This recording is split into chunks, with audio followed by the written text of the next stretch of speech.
Welcome to the Zacks Roundtable Review, a discussion of current events affecting investors as well as other topics of financial interest, featuring the analysts and editors of Zacks.com.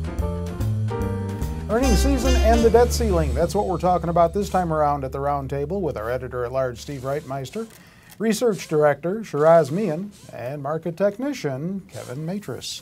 Quick on earnings season, though, because it's really at the beginning and a lot of time hasn't lapsed. And this week is a key week, right, Shiraz, for That's right. earnings? So how do you see the earnings season shaping up to now? It's been a very good start. We have had, as you mentioned, it's just the beginning. We had Google, we had the JP Morgan, we had Citigroup, and a handful of others. And all of these major names have really done better than what they had been doing at this stage in the previous quarters. So still early, still can't really say much about how the rest of the season will unfold, but nevertheless a very good start. Okay, great. I like what you wrote in commentary. Recently. Who's afraid of the big bad debt ceiling? Okay. So tell us, who is? I mean, it appears now that the investors are not, okay? Whether you take a look at bond investors and the 10-year yield is at 2.9%, which is near historic lows. Mm-hmm. Take a look at stock investors and the market's within 3% of the recent highs. And so it's hard to say that either one of them is scared. But here again, in the media and the way it's being played up and your general populace and you see the drops in consumer sentiment, I think they're all connected to, right. They've made, it is a mountain, okay, but they've made a mountain on top of a mountain on top of a mountain in terms of how big of a deal this is. But clearly those in the know, those with billions of dollars and trillions of dollars to spend are not terribly worried about what is looming on August the 2nd. Right. All right, so a perception has been created is what you're saying. Yeah, absolutely. But politically and in the media, because it does make for a big story, and but in terms of investors, no, the investors are not blinking. That's right. So what do investors need to know, Kevin? Well, I was going to say, up until recently, it seemed as if the market didn't really care. There was no real negative impact. But really over the last couple of days, and even today, the market seems like it's growing very weary of this discussion. The good news is that Geithner came out earlier today. He said it looks as if a deal will be coming to pass. Who knows what this deal is going to look like, but he said, he feels real confident, he said that it looks as if a default is off the table. Now, while it's true that that would eliminate the short-term crisis, there's still a big long-term problem looming ahead. And the rating agencies even said that if we don't take credible steps to reduce the debt, they still may reduce our rating anyways. So as far between earnings season, as far as this conversation is concerned, between earnings season that's already started and debt ceiling talks, are both of those going to whip up more volatility in the market? Well, I mean, there's plenty of volatility. The market looked fantastic over the last couple of weeks, sans the last few days. One thing is clear. Corporate America is doing fantastic, but will that be enough to be able to offset the missteps of the government? You know, one of our viewers actually took some time to write some questions in for this conversation. His name is Mark. So getting back to the investor situation, should investors be worried about a possible default? Well, right. It's funny, Shiraz and I had a great conversation last week, kind of rolling through the permutations here. And, you know, what is the concept of default?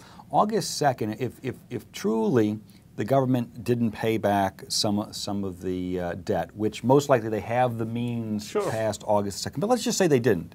There's a difference between not paying it back and not having the money. Okay, so in other words, not paying it back, but you know the United States has it. This could go through the political wrangling. You follow what I'm saying? Yep. So when you're flat broke, okay, and the prospect of not getting money back on the bonds, a Greek broke, right, a real kind of broke, okay, that would be a problem. Okay. We're not at that level. August 3rd. We don't have that kind of problem. Right. But it keeps creeping, and every day that we don't get, as Kevin said, you know, a deal should be on the table, but every day that we don't have a real deal to limit the deficit in the future is getting closer to the day that people do question us more, the day closer to when the rating agencies maybe do lower the debt rating. And those are things that hopefully our political class is smart enough to avoid. So Shiraz, at this point, investors are not advised to change their philosophy based on what talks that are going on in Washington. Absolutely. I 100% agree with what Steve said and the way he put it. This is a completely non-issue. It's a media, politics created, headline-driven story. There's nothing investment-centric in that. Investors need to focus on the fundamentals of the economy, on companies with good earnings, good balance sheets, cash flows. This is just background noise. The AAA credit rating for the U.S. economy is way too valuable for either side in the political discussion to just fritter away and throw away like that. So I'm literally convinced that it'll be raised. You know, Kevin, you're sitting there smiling, but I'm gonna put this out for your consideration. Okay. Moody's was on the wire early this morning suggesting maybe the U.S. just eliminate the debt ceiling completely.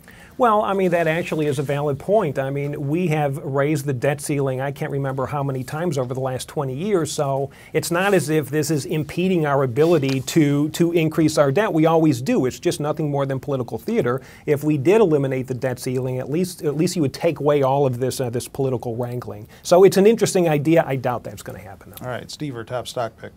I'll go with Ryder System.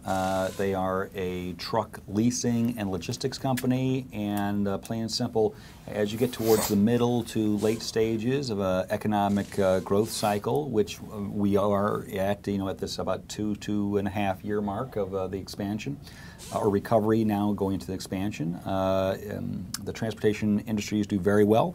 There's great leverage in their margins, and I see the stock clearly getting up towards upper 60s to 70. All right, Shiraz. Tiffany. It's a play on the high-end retail market. They have an excellent brand, a legacy of over 200 years, a very well-regarded management team, an excellent balance sheet, strong cash flows, and on top of that, they pay about 1.5% dividend yield. They're growing very well internationally. Southeast Asia is a major market for them, in addition to North America and Europe. So a solid consumer play, which is effectively decoupled from whatever is happening in the rest of the consumer market. Okay, Kevin?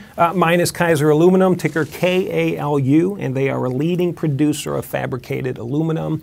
They're considered a best-in-class for their industry. They have double-digit growth rates. As a matter of fact, they're projecting double-digit growth rates of at least 48% for each of the next 2 years. Valuations are very low. The industry is doing fantastic. They have proven to have fantastic pricing power. I believe it was Alcoa just mentioned that when they reported last week.